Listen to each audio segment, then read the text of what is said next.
Salut à toutes et à tous. Nous sommes le samedi 6 août 2022, veille de la fête de l'indépendance de la Côte d'Ivoire. Nous sommes à Yamoussoukro, précisément à l'hôtel des parlementaires pour nos studios à l'occasion de cette fête. Et pour cette émission, l'invité, nous recevons M. Kwame Edouard.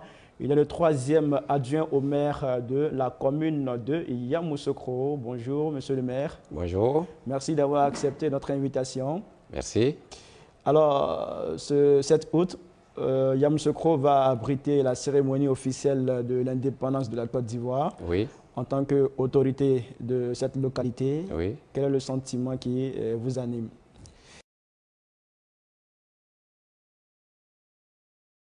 Votre invitation.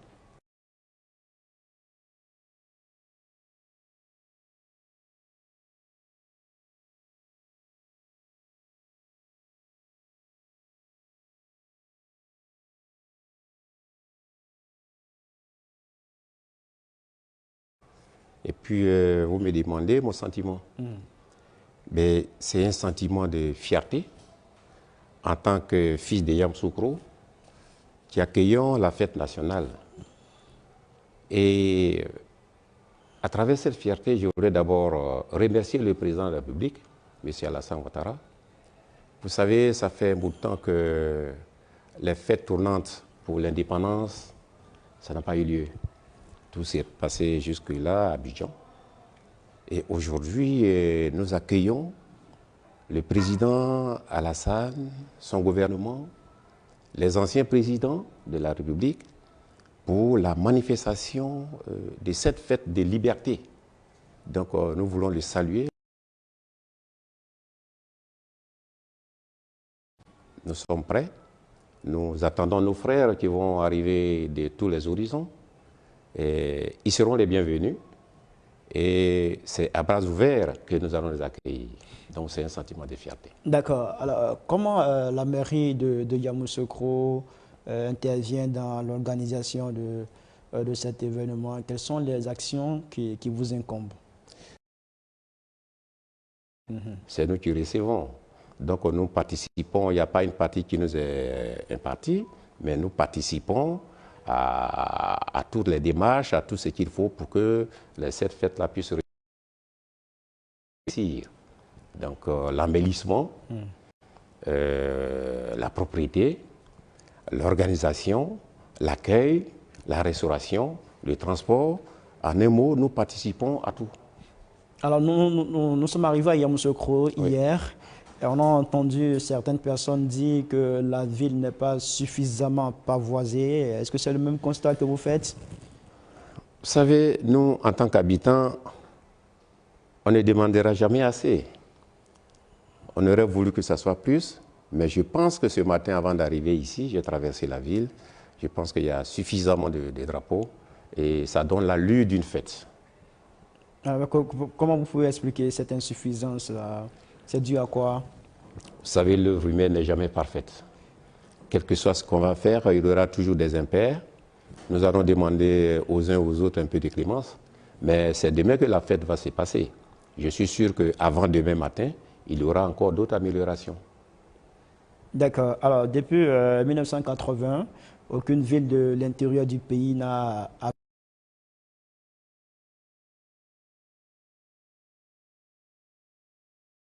bénéficier des actions de développement.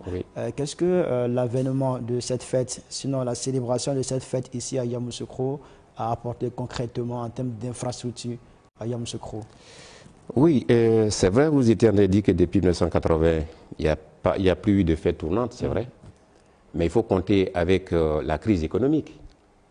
Vous savez, à l'instar de tous les pays africains, la Côte d'Ivoire a traversé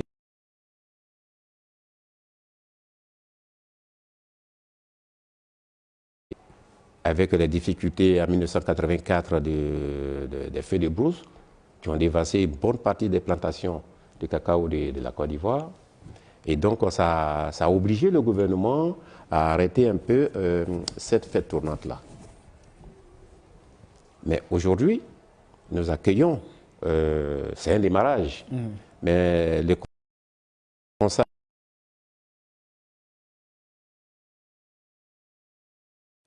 de nos artères.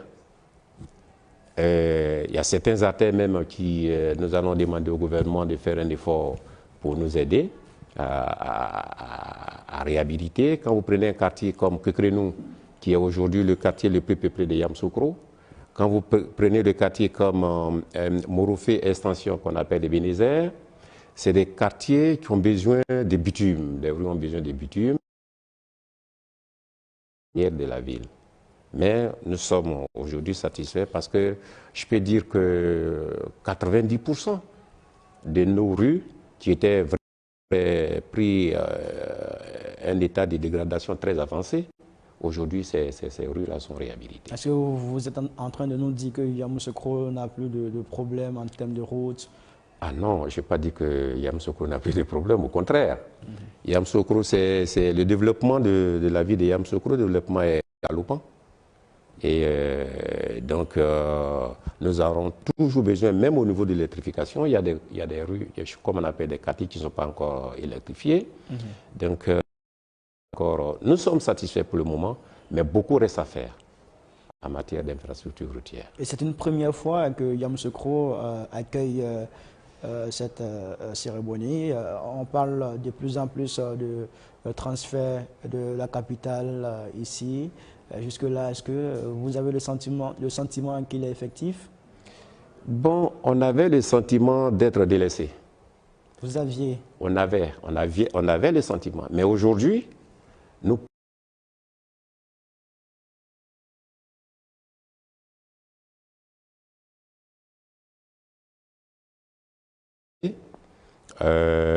récemment, nous avons fait plusieurs séances de travail sur l'autoroute de contournement. Là, ça m'a laissé un arrière-goût parce que le président Houphouët-Boigny avait, en 1984, avait fait le plan directeur de Yamoussoukro. Et ce plan directeur, comme il a dit lui-même, je vais tracer les sillons. Mes enfants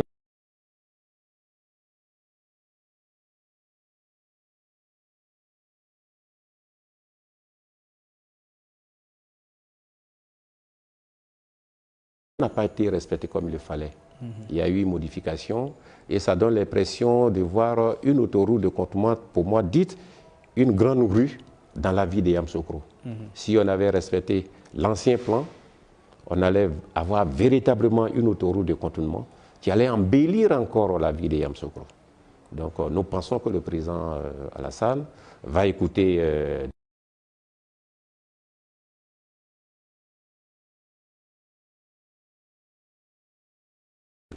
Voilà. D'accord, alors pour toujours cette fête, le président a invité Gbagbo Bédié. Comment la population de Yamoussoukro accueille cette invitation? Vous savez, le président Houphouët-Boigny, si vous avez remarqué, les derniers moments de sa vie, à la fin de tout discours, disait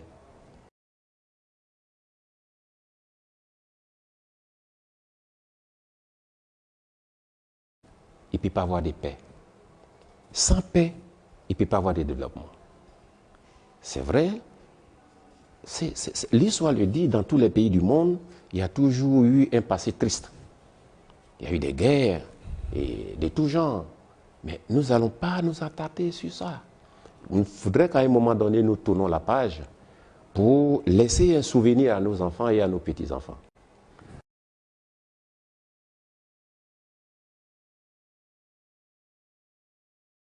Paix, ce n'est pas un vain mot, c'est un comportement. Et nos trois grands leaders qui vont se retrouver, effectivement, il y a beaucoup de leaders, mais aujourd'hui, nous voyons ces trois grands leaders. Nous attendons d'eux un signal très fort, un signal de paix, un signal de réconciliation. Ça va permettre non seulement de mettre qui viendront investir beaucoup plus à Côte d'Ivoire et à Yamoussoukro, et ça permettra à nos diplômés d'avoir du boulot, du travail, et permettre à la Côte d'Ivoire de se développer. Donc, nous saluons cette rencontre. Nous attendons du président Alassane Ouattara ce soir même un mot fort. Vous parlez de son message. Son message. Un mot très fort. Ce mot fort, c'est quoi? la libération des prisonniers politiques, la réconciliation vraie, la paix dans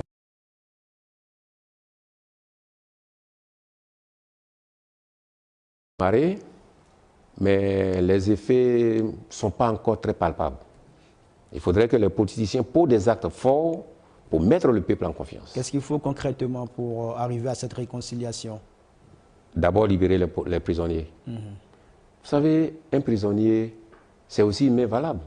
Libérer un prisonnier, même s'il est coupable de crime? Mais crime, les crimes de quel genre? C'est ça, il faut se poser la question. Les crimes pour lesquels ces personnes sont condamnées. Les crimes peuvent varier. Peuvent varier et je suis sûr que le président aura le temps d'apprécier et de pardonner. Moi, ce monsieur, je le vois capable, très fort d'esprit, de pouvoir surmonter certaines choses. Et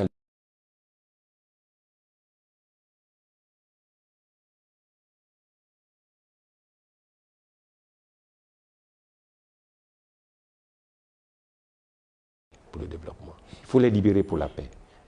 D'accord. Tout à l'heure, vous parliez d'urbanisation galopante en Côte d'Ivoire. Oui. Il y a des chantiers qui ont démarré, qui ont été ouverts ici à Yamoussoukro. Oui. Je vais parler notamment du chantier de l'Assemblée nationale. Oui. Qu'est-ce qui est prévu sur ces espaces quand on sait que la ville s'agrandit, les gens viennent s'installer de plus en plus ici? Oui. Bon, écoutez, l'administration, c'est une continuité.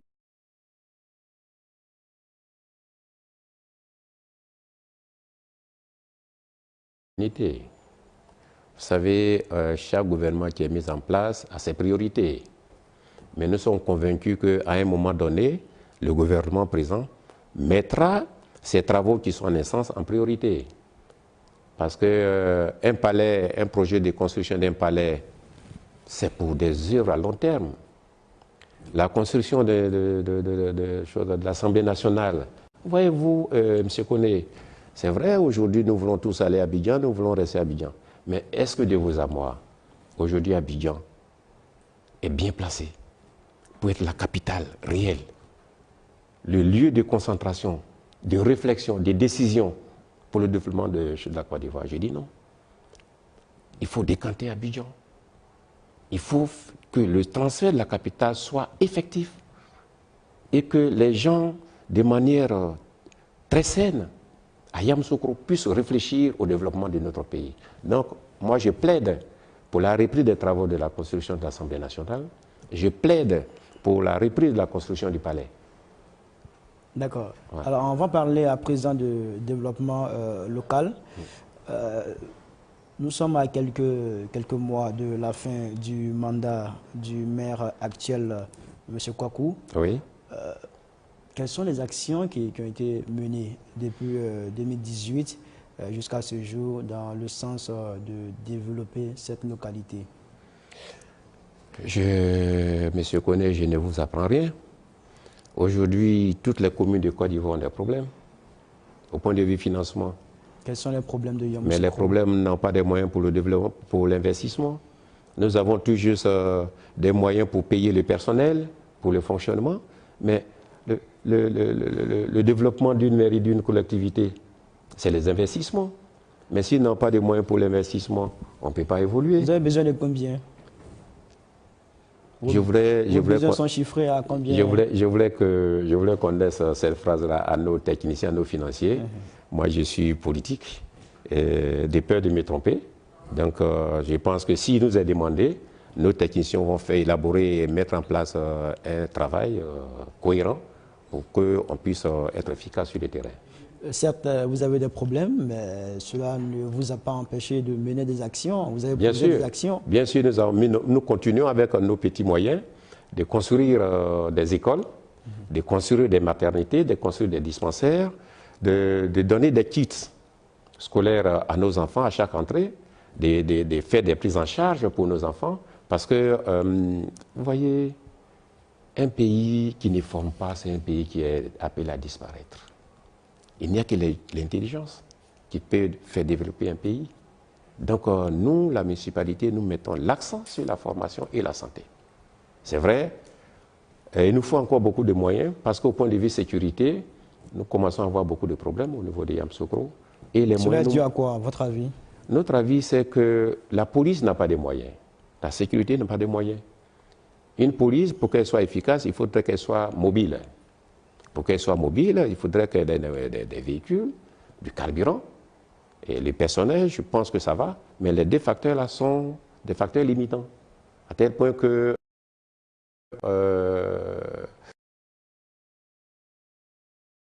c'est vrai, nous saluons l'action de la police, de la gendarmerie, mais il nous faut ces moyens-là pour qu'on soit vraiment en sécurité. Alors, quand vous parlez de sécurité, est-ce que ce n'est pas au maire d'assurer, de garantir cette sécurité à ses populations? Mais on ne peut pas faire la sécurité les mains vides, M. Koné.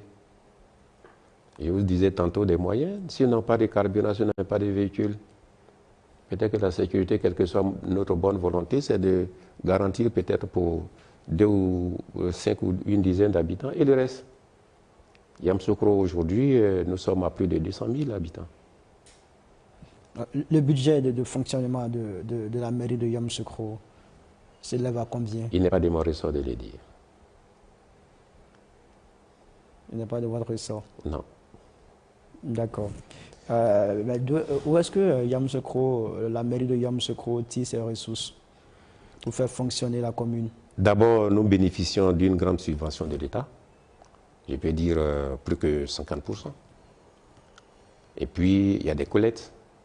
Or, là aussi, il y a un problème très sérieux à Yamoussoukro, à l'instar des autres villes de la Côte d'Ivoire. Tous les ans, cette année, nous avons déjà enregistré 3 fois l'incendie au marché, au grand marché.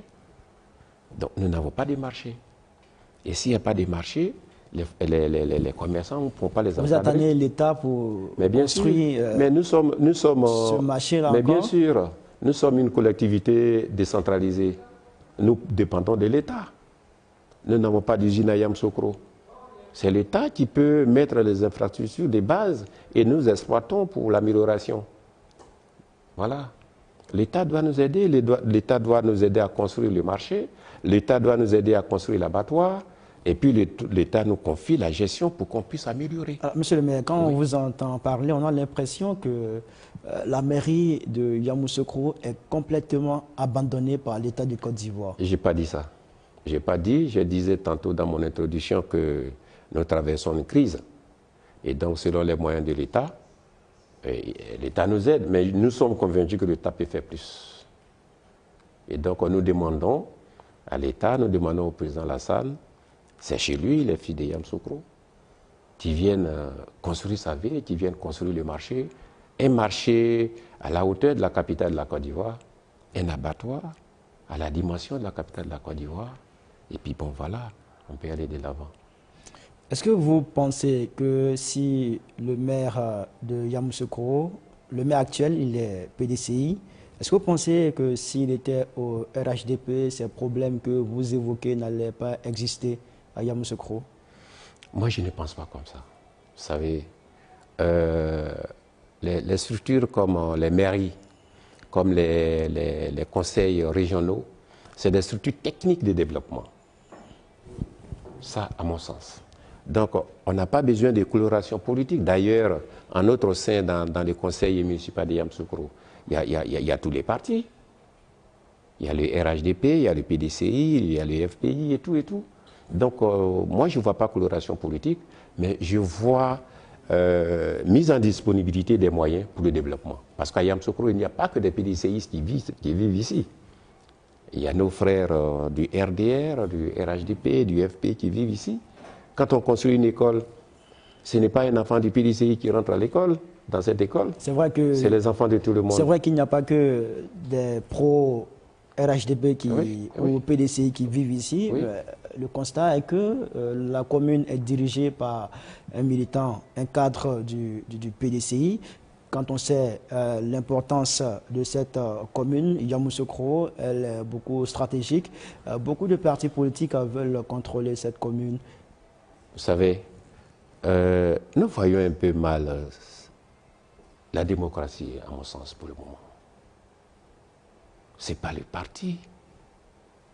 c'est des projets qui font développer une structure.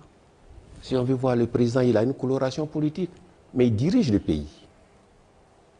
Il ne fait pas de distinction. Donc, ici, à certains pensent que c'est parce que ici, c'est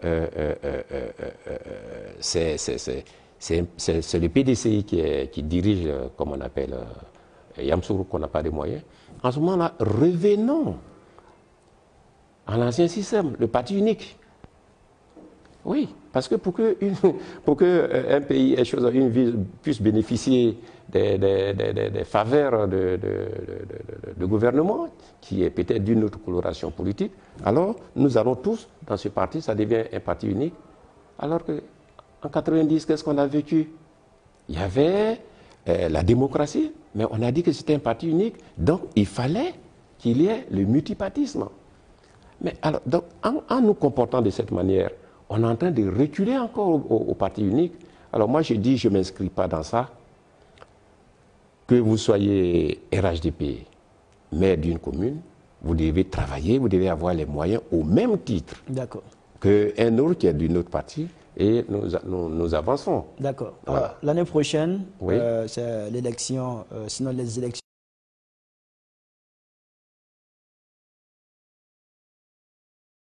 municipales. Oui. Est-ce que la liste actuelle sera reconduite? Au moment venu, on avisera. Mais ce qui est sûr, vous pouvez compter sur nous, c'est notre ville. Nous pensons que nous avons suffisamment travaillé et nous avons la capacité de continuer. Donc vous voulez continuer? Bien sûr.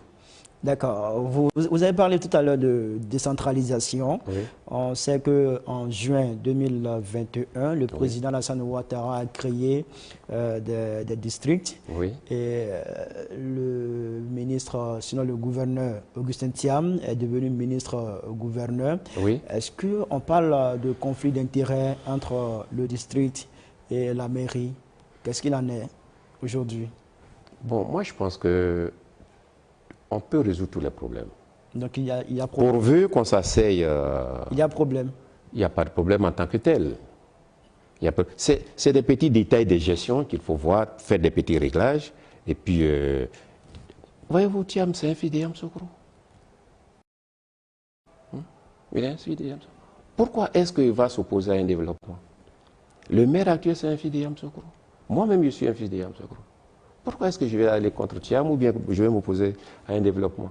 Mais seulement que, je vous donne un petit exemple comme ça, on vous dit par exemple, ce taxe-là, ça c'est pour le district, et puis bon, par erreur ou bien par incompréhension, et puis avoir chez vous. Il suffit de s'asseoir, discuter, et puis on continue. Alors, monsieur le maire, quelles sont les limites de la mairie? Oui. Quelles sont les limites du district? Les limites, globalement, le district doit s'occuper de tout ce qui est hors de la commune. Hors de la commune. Ensuite, le district doit s'occuper des grands investissements tels que la construction des lycées. Le district, au point de vue gestion de la ville ici, gère la voie principale. Quand vous venez d'Abidjan jusqu'à l'autre corridor, ce qu'on appelle A3, ça c'est du domaine du district. Bon, il peut y avoir encore des petits malentendus ou bien incompréhensions, mais moi je pense qu'on peut surmonter. Donc au problème, je n'en vois pas en tant que tel, mais c'est incompréhension. Mais en 2018, municipal, on a entendu Augustin Thiam dire que il faut faire partie, il faut dégager le maire actuel. Mais nous sommes en campagne politique. Nous sommes en campagne politique. Moi, si j'ai envie d'être là, quelle stratégie je dois mettre en place pour que moi je sois aimé, que je reste pour diriger et puis l'autre parte? Mais ce n'est pas parce qu'on les disant qu'ils sont ennemis. Nous outils en campagne. La campagne est terminée. Est-ce que vous pensez que pendant la campagne présidentielle, c'est tout le monde qui a voté le président actuel? Non. Mais après, il a pris tout le monde en compte. Et puis le pays marche. Voilà. D'accord. Monsieur le maire, nous sommes presque à la fin de cet entretien. Oui. C'est la fête de l'indépendance. On vous donne l'occasion d'adresser vos vœux à la Côte d'Ivoire et puis un message à l'endroit de vos populations. Et Permettez-moi que je salue, que je souhaite d'abord bonne fête à ma femme et puis à mes enfants. Parce que c'est ça ma base. Bonne fête à la population de Yamoussoukro. Dire à mes frères et sœurs qu'ensemble, nous pouvons gagner dans l'entente, dans l'amour, dans le pardon réel, nous pouvons progresser. Parce que nous allons partir un jour et nous avons un devoir, un héritage sain à nos enfants. Mais cet héritage peut être laissé que dans la paix, dans le pardon réel et dans le développement. Merci, Monsieur le maire. Monsieur Kwame Edouard, troisième adjoint au maire de Yamoussoukro. Merci d'avoir accepté notre invitation. On vous souhaite bonne fête à votre épouse et à vos enfants. Bonne fête à toute la Côte d'Ivoire et à très bientôt pour d'autres plateaux télé. Au revoir. Merci.